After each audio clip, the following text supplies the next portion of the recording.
Hey, welcome to America. The best movies. Did this get released? No, it has no release date in the UK yet. Do you think it's because of the one scene where Pedro's using nunchucks?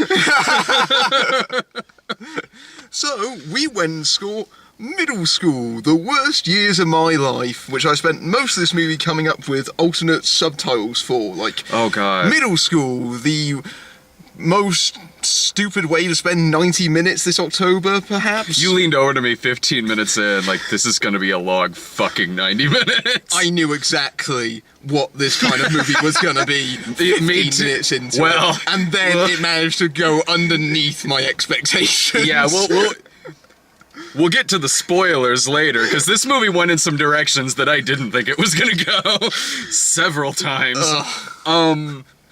I haven't been this annoyed at middle school since 1995.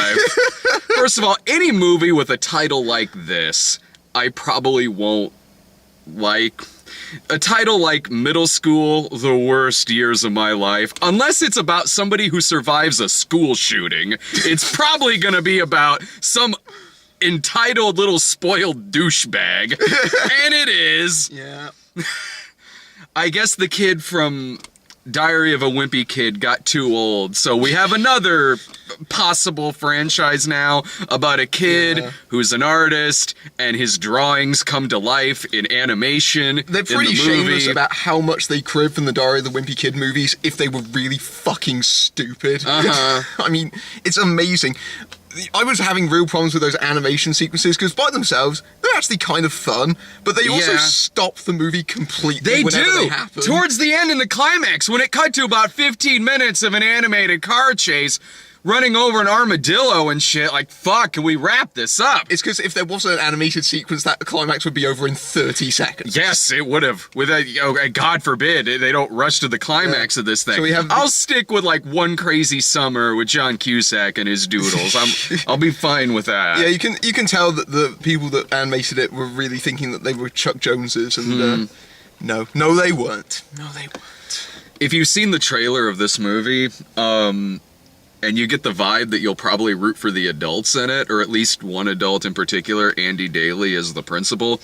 That's very much the case. I did kind of spend most of the time rooting for Andy Daly, because he was the best character in the movie. Any chuckle I had in this film was from him. His performance in this movie was the kind of performance where someone knows they're in a really shitty kids movie, and someone told him to really play up to what a kid's idea of a really strict principal is. He is the sort of principal that goes around going, "No jokes." He actually, at one point in the movie, goes, "No bathroom breaks for anyone." No bathroom breaks for anyone. Why does this test say true or false? The principal has 3 nipples. I'll have you know, I actually have no nipples, and I am beautiful. Occasionally, he will have a funny line. No, yeah, when he said that the one kid's stepmom was hot. Yeah. And when he said something about his ex-wife. Oh yeah, that was the one line that sort of cracked me up in the movie. Yeah. My wife told me that I really shouldn't be taking the Blair test so seriously, and that's why I left her. Yeah. Who's laughing now? So this movie is about this kid who finds a new middle school because he's been expelled from all of his other ones. I guess for being a serious wet blanket. It seems like that's the worst this kid has previously done. He's just a sad sack, so he's expelled. He's got an annoying little sister that the first time we see her is literally she walks into her brother's bedroom after the alarm has just gone off at 6 a.m. to go to the mother, played by Lauren Grantham, and goes, "Where's my breakfast?" I'm always happy seeing Lauren Graham in movies. Yeah. Like I am. Oh, really? Her popping up just made me excited. We get more Gilmore Girls towards the end of November. It was weird how she vaguely kind of disappeared towards the end of the movie. Because her character is a sous chef, which seems like a character trait that they introduced that might actually go anywhere, but no. No, unless that's a plot point in the book. Yeah. I know this is based on a series of books. This is based on a book like Diary of a Wimpy Kid. Yeah, and I don't know which book came first in between those two, but given that the movie, there's 3 Diary of a Wimpy Kids before this. Of course, that's what I'm going to think about watching this. It probably is more recent because they did a shitload of cultural references. It does that annoying thing that all the kids' movies do that tries to prove that they're really hip. Oh, when he was bringing Drake into his lesson, the teacher. Which, by the way, that wasn't the first sign. That was when they did an Uber joke, and then they followed it up with Facebook jokes, and then that was like the last straw. Because Adam Pally is the cool teacher. Did you notice that you could see where the chalkboard had been erased from previous takes? You could see that chart that he soon draws in the take because they'd shot it a few times and didn't quite erase it all the way. Yeah. So he's really cool because he knows rappers, because apparently he's down with the streets. Yeah, which... Okay, there's several issues that I have here. They prove in this movie that this is the worst teacher in the school. Yeah. Like, because... he's teaching the remedial class, and he's pretty bad at it. Yeah, like, Andy Daly honestly brings up several good points in this movie, one of which being that... Because the arc in this movie is that it's 8 weeks out from this test, that all this standardized testing. The blah test. The blah test. They keep telling you that over and over again. 8 days till blah, 7 days till blah. There's this standardized test that everyone has to take, and the school as a whole isn't doing that well in their current testing because of this one class, because of this one teacher. He's bringing all the average scores down. Yeah, but...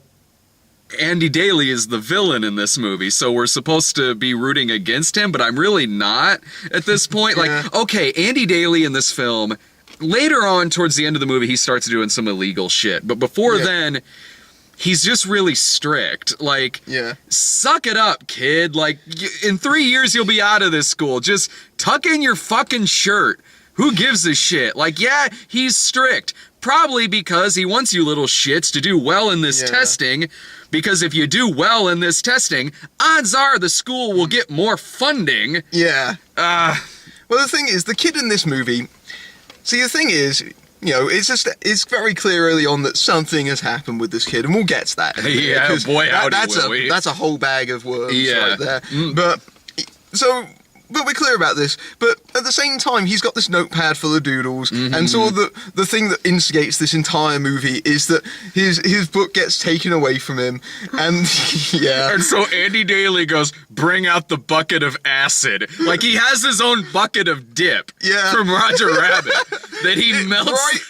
Bright blue dip. Bright blue dip that he melts this kid's doodles in a thing of acid, and you see the cartoon characters dying. Trust me, it's not as disturbing as when Judge Doom melted the fucking shoe in Roger Rabbit. Yeah.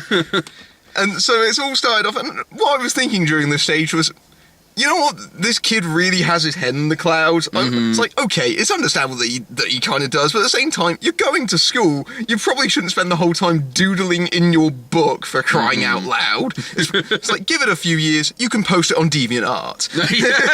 This kid's already on DeviantArt, I'll bet anything. So because of this incident, the kid then wants to break every rule in the book. He wants to destroy the rule book in exchange for destroying his book. Which shows that this kid is a superhero. Because, first of all, this school has the worst security I have ever seen in any movie about school. It doesn't matter what decade the movie was made. This movie takes place in the present. This school has the worst security because he just comes and goes in there anytime he wants to vandalize shit, but even the vandalism he does would take 20 people probably a full week to do, which this one kid does just by simply going in early. You leaned into me when at the very the post-it note sequence. Yeah, the post-it. That's the very first prank is the post-it note sequence, and you've seen that bit in the trailer where they decorate. Oh, it's extended in the actual movie. Yeah, it's not just the principal's office in the movie. He decorated about half the school corridor. Yeah, and it's not just sticking up a bunch of post-it notes.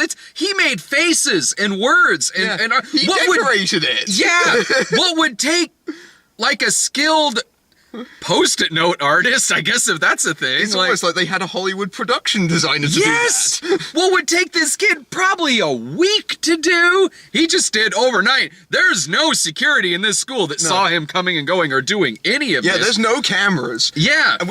And I think it's almost established in the movie that there's no cameras, because near the end of the movie, the IT student, the one that we can clearly tell that he has a crush on because she's creative. Yeah. Who has to stop the movie dead to explain VHSs to him? Oh, that scene was so cringeworthy. I could feel you stewing in the seat. But this is a box that goes inside a bigger box. Yeah, it turns out that she's been technically illegally recording inside the school and set up her own surveillance system. So basically there to expose a crucial plot point. So it's basically there to expose the principal for doing all the illegal stuff, as opposed to the kid doing all this illegal stuff that would get him caught in a heartbeat. Yeah, whether it's like hooking like the dye to the sprinkler system. What if there was a real fire? I was just thinking during that sequence, what if the paint got in everyone's eyes? Or like the room full of balls too. I'm just like, it would take so many people so much time to do all that. Yeah, managed to perfectly close the door behind him. It would honestly make sense if this movie was written in the 80s. If it was written to where, like, it wouldn't make sense regardless, but because of the fact that this movie would only be 5 minutes if anyone bothered to use any kind of recording device, it makes me think, like, was this movie written 30 years ago? Like, because, okay, there's a subplot from Rob Riggle playing a loudmouth doofus, because I've never seen that before in 1,000 fucking movies. That act wasn't old in the first time he does it, let alone the 50th time he's done that now. Not to mention, in this movie, he's playing Alec Baldwin's character from Cat in the Hat. Right down to, he's the evil mom's boyfriend, to the fact he wants to get rid of the kids by sending them to military school. So the mom doesn't see how much of a jerk he is, but the kids do. The kids do see. Yeah, he's a womanizing prick. Yeah. If only the kids had some kind of device on them that could record him doing this. Yeah. And it basically is a setup for all these animated sequences where he's a bear that exist solely to pad out the running time. And even during those sequences, I was still going, well, the kid's a real shit, so I'm kind of siding with Rob Riggle's character. I side with Rob Riggle's character on one point. Other than that, he's just there to be a loudmouth doof, like the stereotypical Rob Riggle kind of movie role. But there's one part in the movie where he suggests that the kid needs therapy. Yeah, and that's the one smart thing he says in this movie. He's really obsessed with his car, and I bet you've never seen a movie before where someone's car gets trashed because it's their prized possession. I did like how that was eventually at the end of the movie she leaves him because he's abject about the car being stolen, because apparently that's not a thing he should be worried. That's not a thing he should be worried about while the kids are also missing. Right, like there's like 1,000 other things you could have left this guy for. What the fuck? I do like how most of the plot points in this movie just fizzle out. They don't really have any sort of major impacting conclusion. They just sort of not really. We're just wrapping the movie up now. Okay, fair enough. There's one thing though, because this thing about therapy transitions into this other point about this. So the main character, Rafe, he has a best friend in this movie. And I've seen this other kid actor before in some other things, but I can't think of what. Yeah. So he's like the best friend that you see in a lot of movies like this. Like if this movie were made in the 80s, he'd be Curtis Armstrong. Yeah. So you find out as the movie goes on that at one point Rafe had a little brother, and the little brother got sick and died. Yeah. Now, I know you see where I'm going with this, but trust me, we didn't when we were watching the movie. I kind of felt stupid after. Well, actually, I didn't feel stupid over where this was heading, but go on. Here's how it plays out. Like, so he's with his best friend through a lot of this movie. Like, he sneaks in through the window, he helps him set up his pranks. Like, he's the high school movie goofy smart-ass friend. So when there's this dramatic moment with Rafe and Lauren Graham, and they're talking about how much they miss the brother, the camera pans down to this old picture of all of them together, and the brother is the friend. Yeah. He's been talking to, like, fucking Charlie St. Cloud throughout this whole fucking movie. Nick Sparks this shit. And I seriously sat there like, what? Like, out loud, I think I went, oh, man. I laughed at that moment. We both turned to each other like, I can't believe we both fell for that. Here's why I fell for that, because who goes into a movie like this expecting a Shyamalan twist? Yeah, I was also thinking, well, who goes into this movie expecting something so stupid to happen? It gets dumber. Standards. It gets ridiculous, because when the love interest is secretly recording all the stuff in the hallways, she does record him having a conversation with nothing, because he's talking to a ghost. So you're thinking when you're watching it like, okay, are we just seeing it like this, and maybe this isn't really happening in reality, that he's having a conversation? Like the cartoon sequences. Yeah. Like, okay. But no, he is actually talking to his dead brother. Yeah. He's talking to no one. He's having a conversation with no one, and the love interest is like, I think that's sweet. Or the kid sees animation come to life in front of him, and he's talking to ghosts. He does need therapy. Yeah, he needs some serious help. The funniest bit was at the end of the movie. When he's talking to the kid, and it turns out she's been waiting in a bush behind a tree. But you missed a crucial point about that ending sequence, which is yes, the dead kid ghost does leave. Because when the movie is all wrapped up, it's night, and he's in front of the school, and he's talking to the dead kid, and then a spaceship shows up. I wish I was making this up. Yeah. Then a giant animated spaceship. A giant animated spaceship shows up that does the beam that sucks the kid up into it, and he's bye, like it's E.T. And he's bye, and then the kid's looking up and waving, and the spaceship leaves. Pan over, the love interest girl was watching all of this happen, but again is just kind of like, hey, like she's clapping because like he had an inside joke that he said with the brother, and she didn't know what that meant, so she asked him what that meant, not wondering why he's talking to nothing, looking up at nothing in the sky, smiling and waving like a lunatic. But no, that's charming, you know, like, oh, that's cute. And then in that same scene, they have their first kiss, him and the girl, after he's talked to a ghost who left in a spaceship.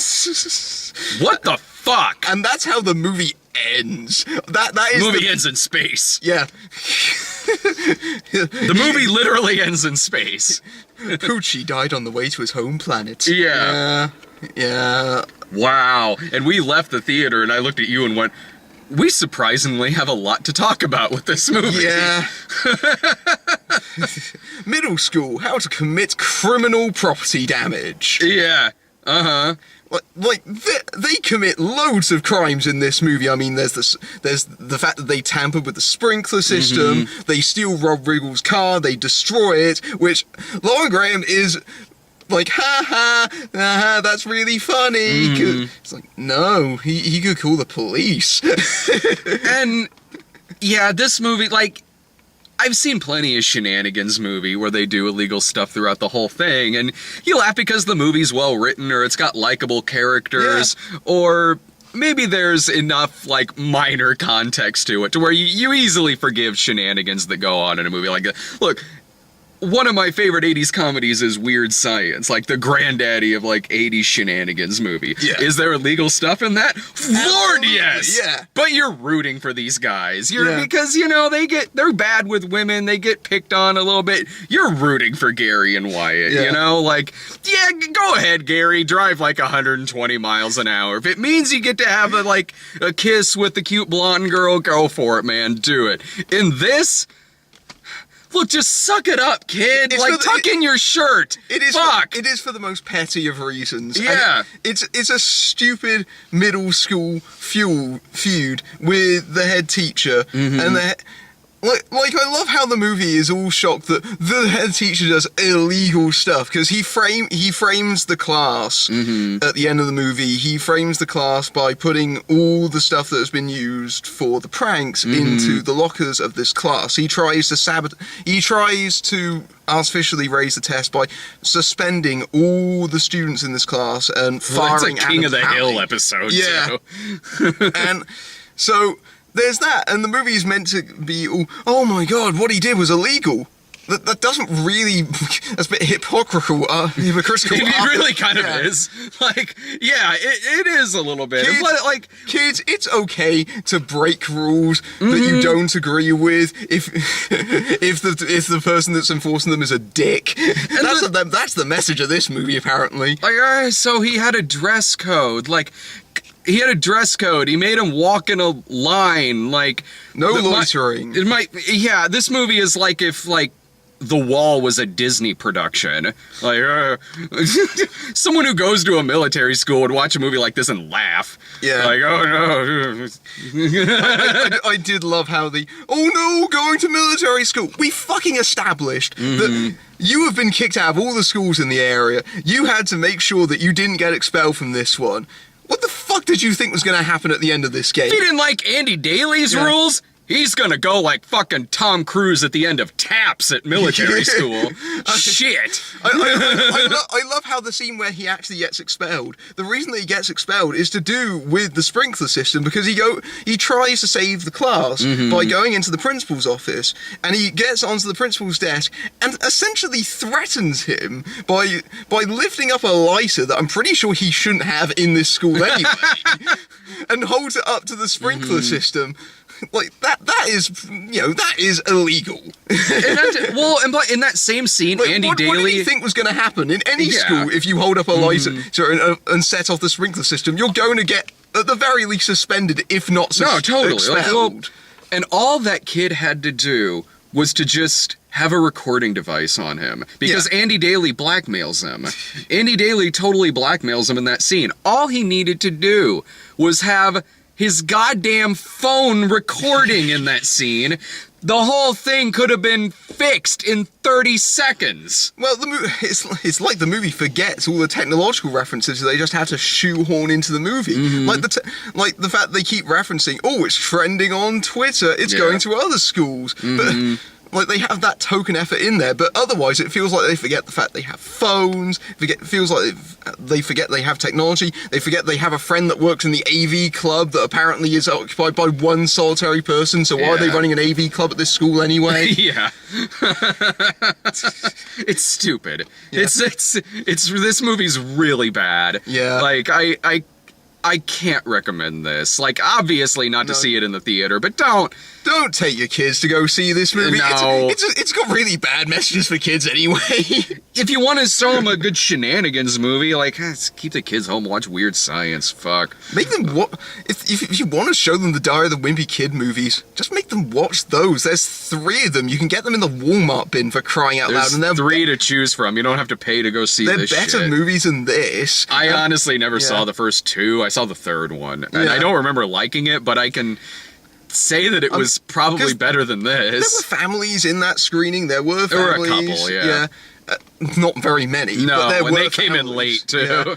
But I think we were the only ones that laughed, and we were the only ones that were laughing at the stuff that I'm pretty sure 99% that wasn't supposed to be funny. Like, the kid turning out to be a ghost. Like, I'm pretty sure we weren't supposed to laugh at that. Some of Andy Daly's lines, so a few of those got me, but that's... You can watch so much better things that involve Andy Daly. Yeah. Why even waste your time watching this on Netflix? I was a little bit curious because we were looking on Rotten Tomatoes and there were no critic reviews. Shockingly. Which indicated that they didn't screen this for critics, which seemed a bit unusual for the kind of film this is. Having seen this, I understand 100% why Lionsgate didn't screen this for critics, because they would have torn this a new arsehole. Because this is a movie that should have been just direct to the Disney Channel. Yeah. Like honestly, this is like a teen network movie that is somehow in theaters right now. I mean, I thought this movie was going to be dumb. I didn't realize the sort of almost Herculean amounts of just stupidity in this movie. Other than the twists that this movie has, which again, a movie like this has twists. What the fuck? Other than it going in the supernatural direction. Yeah, other than it going in like the supernatural direction, the movie played out like I thought it would from the trailers, like with all the pranks that are. It's big fat liar for this generation. You can clearly tell it's aimed right towards its specific audience. There's very few jokes that are aimed at adults, and what there are super awkward. This is the kind of movie where there's at least 2 moments where they allude to swearing, but they can't do it because it's a PG movie. Yeah. Like there's that bit where he shuts down the AV club and it cuts to the AV club girl going, "Oh shit, beep, beep." Yeah. What rhymes with suck? Nothing good. Just like the movie. Just say fuck. You're in a room with a ghost. The ghost isn't gonna tell on you. Fuck. The ghost that manages to give you journals somehow. Yeah. Right. They could just pick this one moment to open that. My final thought on this is skip it. Like, it's seeing us talk about how insane this movie gets is probably more entertaining than seeing it for yourself, especially when you know what's gonna happen in it, because we've already spoiled it for you.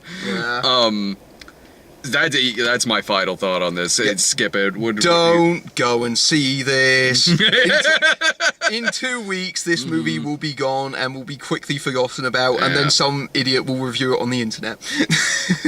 We're those idiots reviewing it on the internet. We paid for the ticket. The ticket guy laughed at us when we 2 for middle school.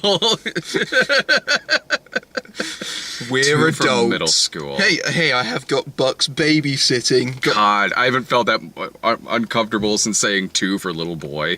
Yeah. Shit. Well, we're about to go see Girl on the Train. Yeah, we just heard Emily Blunt go past, so, yeah. Yeah.